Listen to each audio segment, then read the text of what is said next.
Check out the full episode of the Bendy Bodies podcast on your favorite podcast app. One of the women, when she described having HSDD, everything she described was just like a woman who had breast cancer and had a mastectomy. And I'm not in any way or shape or form saying that sexual problems are the same as having cancer. They're not. I mean, let's be honest. But the descriptors, she didn't feel like a woman. She didn't feel whole. That's what women who are survivors will say.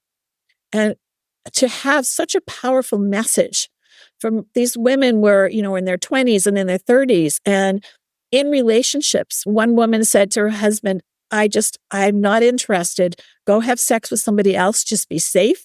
Come home to me. Literally. Wow. Said this because they had a strong enough relationship. They loved their partner.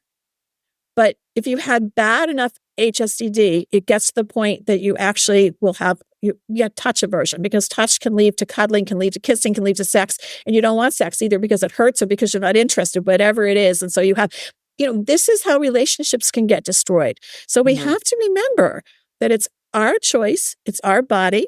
We can choose to be treated or not, but there are treatments out there.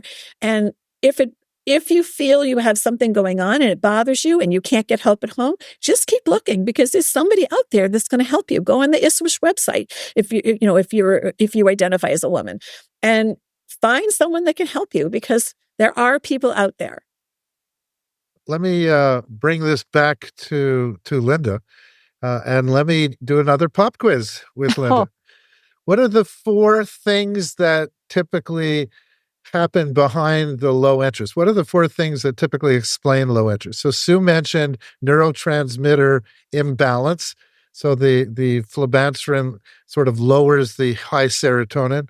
The Vyleesi raises dopamine. So that's the neurotransmitter issue. The psychology, she said, I remember bringing up the psychologist. She mentioned she's on testosterone, which is hormone. What is the 4th factor, Linda? Pop quiz. I don't know. I have you idea. had a Tarlov, so neurologic issues. Sure. So if the mass effect of the Tarlov cyst or the dural inflammation from an annular tear injures the nerve roots, so it's hypofunctioning. If it's not sending a lot of information, so you're touching your genitals, but you're not getting a lot of information flowing to the appropriate brain centers, then you're going to have low libido. I mean, if you don't feel, you're not going to have that much interest. So we see a lot of women with low interest who have EDS, who have Tarlov cysts or annular tears, who after we do, it's kind of cool, after we do our the injection that you had, that focal injection in your back, they get their sensation back. Really cool.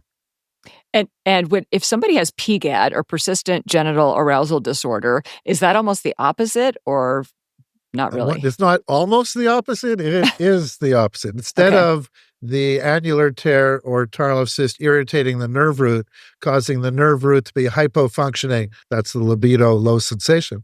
If it's hyperfunctioning, then they're getting information unwanted, unrelenting, into the region called the paracentral lobule, which is where all the sensation for the genitals and the lower extremities exist. So some other questions that people posed, one of them was how to address sexual dysfunction and lack of sex drive and inability to orgasm caused by POTS and or dysautonomia, especially if they were taking beta blockers. Do you have any thoughts about that? Whoa, that's very specific. I would have to speak to that person. We do courtesy calls, so it's my. Oh, really? It's my sort of ability to give back. I think it's. I view it as my opportunity to teach people who can't. They live somewhere else or they can't afford it. I get 10 minutes to speak to them. I don't treat them because they're not my patients, but I'll give them information. I think someone with dysautonomia and beta blockers, it's a little more specific, and I would need to get a little more information. But we can help virtually almost anybody with logical and rational strategies.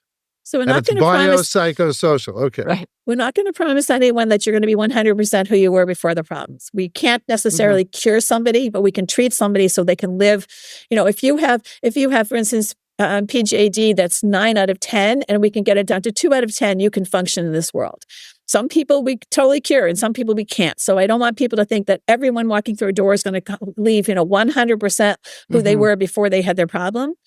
But we don't give up on patients. We will continue to work. What we know today is so much more than what we knew 2 years ago, which is so much more than what we knew 2 years before that. And I think that's the most exciting thing is, call a patient back that, what, I didn't know how to deal with this before, but we've just figured this out. Come on in and let's try this. Because we are human beings. And as human beings, we are learners. And we can learn new things and then teach new things and then help more people. I have a cool story, a Linda story. So it's the year 2001. I don't even know where you were in the year 2001, but I was, we won't go there. So there is a psychologist at Rutgers, Sandra Lieblum. She actually was the first president of ISWISH, and she reported on a condition called PSAS, persistent sexual arousal syndrome, which merged into PGAD because people didn't like the word sexual arousal. We flipped it to genital arousal, which was more appropriate because they were not sexually aroused. There's no sexuality going on in PGAD. And she's the psychologist and I was the biologist. So I got all of her PSAS/PGAD patients. And all we did was give them pharmacotherapy. We presumed there was a neurotransmitter excess, the opposite of the one for low libido. Instead of too much inhibition and too little excitation, we believed that PGAD was too much excitation and too little inhibition. So we developed strategies to lower the excitation and to increase the inhibition. A drug tramadol is an opioid, and that increases inhibition because opioids inhibit. So we were giving a lot of these PGAD patients tramadol. And then it's 2012, so that's basically 11 years later, and I get a editor of a journal, and Dr. Barry Kamazarek, happens to also be at Rutgers, submitted a paper in a support group population of PGAD patients where he asked them to get pelvic MRIs. And he said, oh my God, there's like 10 times the number of Tarlov cysts in the PGAD community than not. And I pick up the phone and I said, Barry, if we publish this paper, it's good science, but if we publish this paper, you're going to force everyone with PGAD to get a pelvic MRI. And he said, well, it's good science. You have to publish this paper. And then we started doing pelvic MRIs, and we were seeing they had not so many Tarlov cysts, but way more annular tears in the lower part of the pelvis. So we flipped them into lumbar MRIs. But where I'm going is it's just a continuous learning. Everybody participates at some level, including especially the patients. But we are constantly learning. We're doing things today that I wasn't even doing 6 months ago, just to be quite honest. Which is why he'll never retire, because he keeps doing new things. Yeah, I'm glad to hear you say that, because in my practice, it's the exact same way. I have a small private practice, and I do things now that I didn't do 6 months ago, because like you said, we're continuously learning. So that's really exciting. And I do want to clarify with PGAD, because some people might think, oh, that sounds like a great thing, but it's not, right? Can you explain? Persistent genital arousal is the great thing. Persistent genital arousal disorder is the point that you can't concentrate on anything because you're imagine being a second grade teacher and your clitoris feels like it's constantly aroused with all the 7 and 8 year old boys around you. You can never tell anybody in your school, but you have to slip into the bathroom to masturbate, because then you have maybe an hour or 2 hours of relief from that arousal sensation. This is not something that people can talk about, but their lives are hell. They get in a car and the vibration starts the arousal sensations. And an arousal isn't necessarily the clitoris feeling aroused. It can be any of the other dysesthesias, the burning, the cutting, feeling like razor blades, all of these different sensations. And it occurs in all genders. It's not just in women. But they these are the people that they have difficulty with jobs. They have difficulty working. They have difficult family. They have difficulty maintaining relationships. And how do you explain to your children, I can't do this with you right now because I can't get out of this arousal state? There was a gentleman who he had to masturbate to ejaculation 7 or 8 times before he could leave his house. Because otherwise he would just get a spontaneous erection and then ejaculate in his pants, which is so much more obvious. But it's such a difficult problem for somebody to have. And when you examine them, they usually don't actually have a clitoris that's aroused. That's engorged. It's the sensation in their brain. They're getting the mixed messages because of the Tarlov cyst or the annular tear. but it's not something that you can learn to live with when it's Mhm. persistent genital arousal disorder. We do know people who have this in a very mild way, and for them it's great because they're always ready, but they're not to the point that they can't live a life. I mean, it's awful.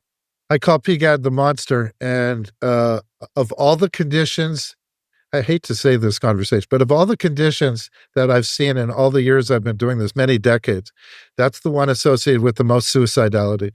I have, sadly, a whole bunch of individuals who are not with us today because they could get no relief from their PGAD. Check out the full Bendy Bodies podcast episode on your favorite podcast app.